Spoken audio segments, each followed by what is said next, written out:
taxonomy categories, we'll learn some simple definitions of taxonomy and systematics. What is taxonomy? It's nothing but the branch of science which deals with the principles and procedures of identification, nomenclature, and classification.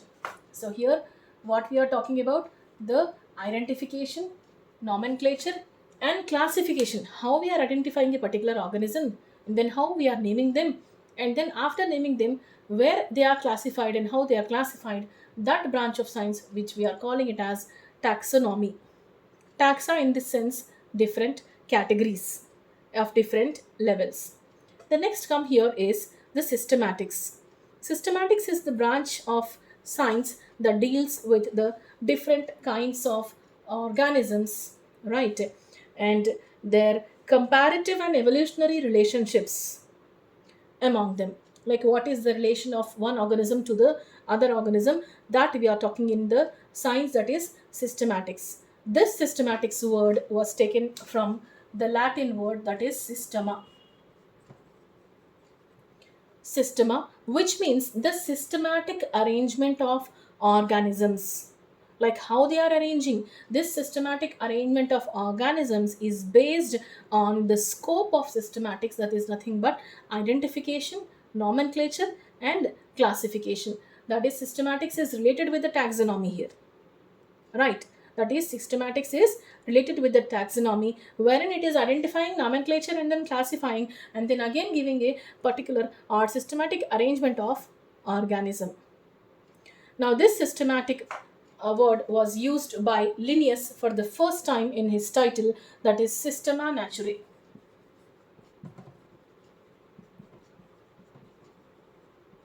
Systema Naturae, used by Linnaeus in the title of publication. Here is biodiversity. Biodiversity is nothing but the number and the types of organisms which are present on Earth. Right. Taxonomy is nothing but it's a class that starts making sense when the evolution is involved. Right. Biodiversity is nothing but here is the how many number of organisms or how many types of organisms are present on Earth, that we are talking in the biodiversity. Bio in the sense living, right, and diversity in the sense variation. The variation that which we are seeing among the different organisms, that is living organisms, we are calling it as biodiversity. Okay, and this biodiversity is based on International Union of Conservation of Nature and Natural Resources, that is IUCN, International Union of Conservation of Nature and Natural Resources. Like number of species known and described, how many number of species are there and how many are described, that will range from 1.7 to 1.8 billion according to the IUCN. Right, there will be no repetition of the names in the taxonomy which are possible. Biodiversity, which is dealing with the number of species, there will be no repetition. Each different kind of plant and organism or organism, animal represents a species, right? That means taxonomy will start making sense when the evolution is involved, that is, which you are calling it as phylogenetic analysis or phylogenetic relationship, or in the sense we also can say evolutionary relationship. That means the naming of different organisms is based on the phylogenetic analysis or the evolutionary relationship. That means who is the common ancestor, what is the relation for the organism with the common ancestor, right? This relationship are based on the four basic taxonomic basis, or we can say taxonomic studies, that is nothing but how to show you, that is description, or we can say even the characterization, then identification, nomenclature, and classification.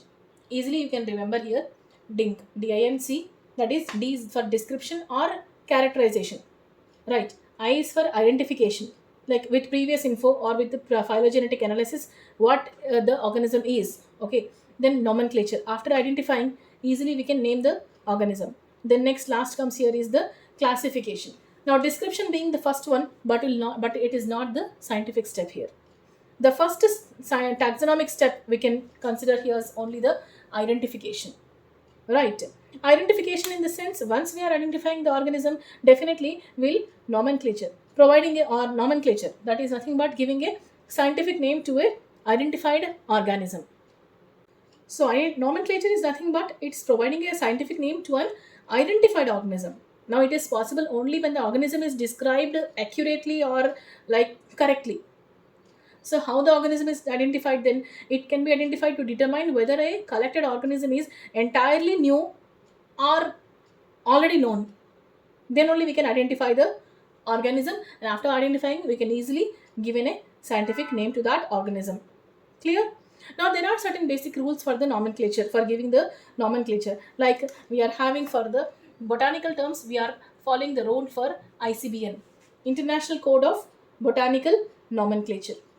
When we are talking about the animals, like when we say that ICN, after 2011 International Code of Nomenclature, this kind of animals in which here the organisms involved here are the, that is nothing but the, in ICN International Code of Nomenclature, we are involving the organisms like algae, fungi and plants.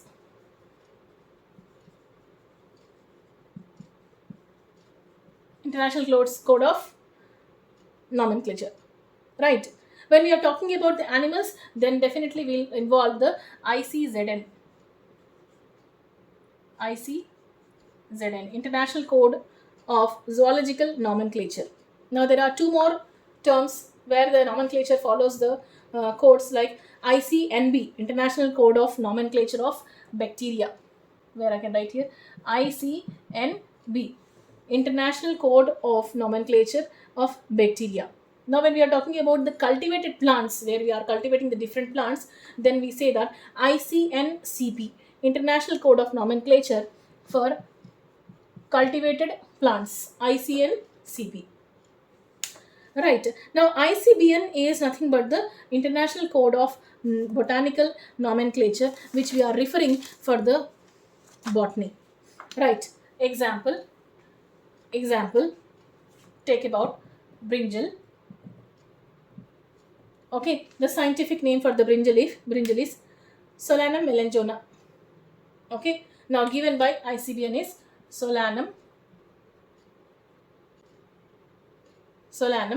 melangona. Now if a new variety comes in brinjal, then the name is given by ICNCP. Right?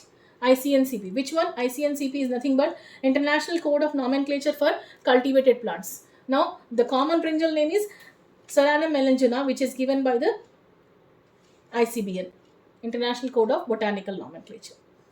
Again, the new variety when we are cultivating, then that name different will be given by the ICNCP. Right. That means we say that each of the organism, or like when we are talking about the plants, each of the organism or each of the plant have two names. Right. Now this one we will study in case of binomial nomenclature. Told that the scientific name will ensure that organism has only one name and that is not used for the other organism. Clear? Right. Now each name will have the two components. Each name will have two components. Now what are those two components? The first one is the generic epithet and the second one is the specific epithet. Generic epithet and the second one is the specific epithet, which that is the name with these two components, we are calling it as binomial nomenclature. Bi in the sense two, binomial nomenclature. Right, this is one of the most accepted nomenclature and is applicable till date. Now this was first proposed by Caspar Bauhin in his book Linux. It was proposed by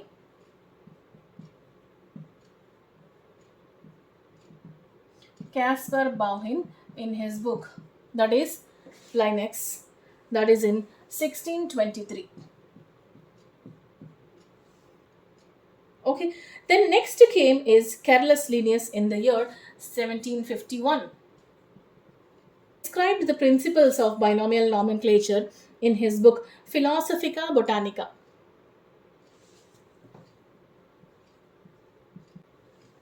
In his book, that is Philosophica Botanica. Now, because of that, he is called as the father of.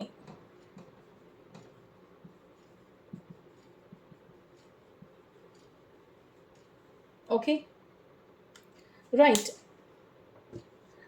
In the year 1753, he again named the plants in his book, that is Species Plantarum. Then again in the year 1758, he again named the animals in his book, that is Systema Naturae. So here he has given the two books. That is, one is the naming the plants, right? That is naming the plants in 1753. That is in Species Plantarum, and then next is naming the animals. That is in his book. That is Species Systema Naturae. Clear? But his first publication, that is Carolus Linnaeus' first publication, was Hortus Uplandicus. His first publication was Hortus Uplandicus. Clear? I hope it is clear. Now let us move on to the rules and regulations of binomial nomenclature. Certain universal rules of and regulations of binomial nomenclature. Here the first one is nothing but the Latinized name. That means the biological name should be Latin or Latinized, that is written in italics. Right? Example, Mangifera indica. Okay. Now this is the Latin or italics. We are writing that in italics.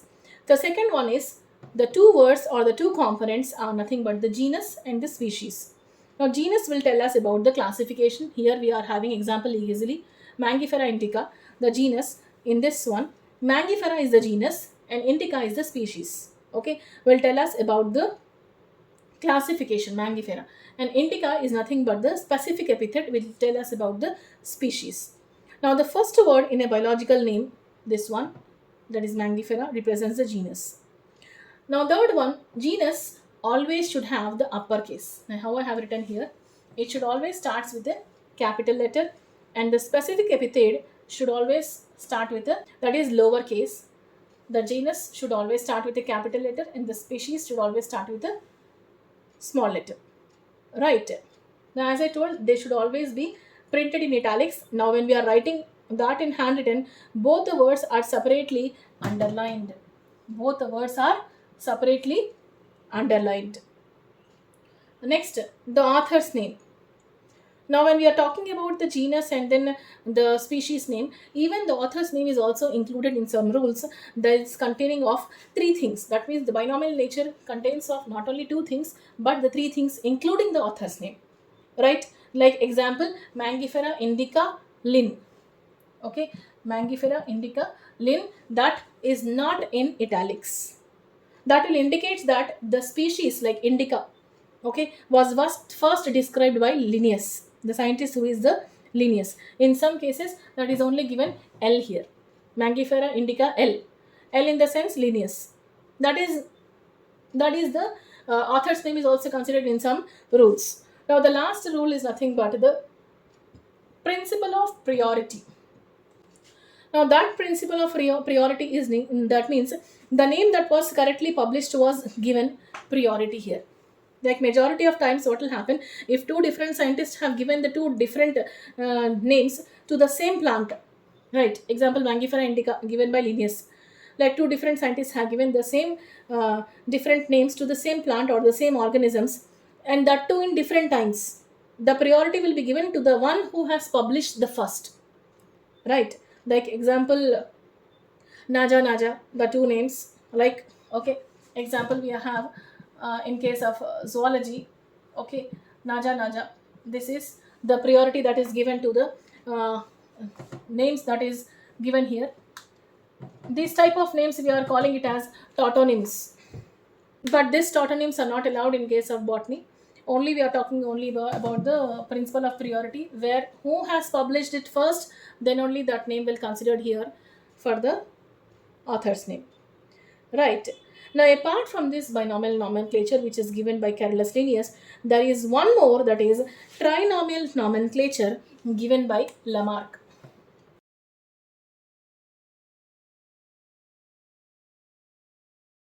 Okay, trinomial nomenclature.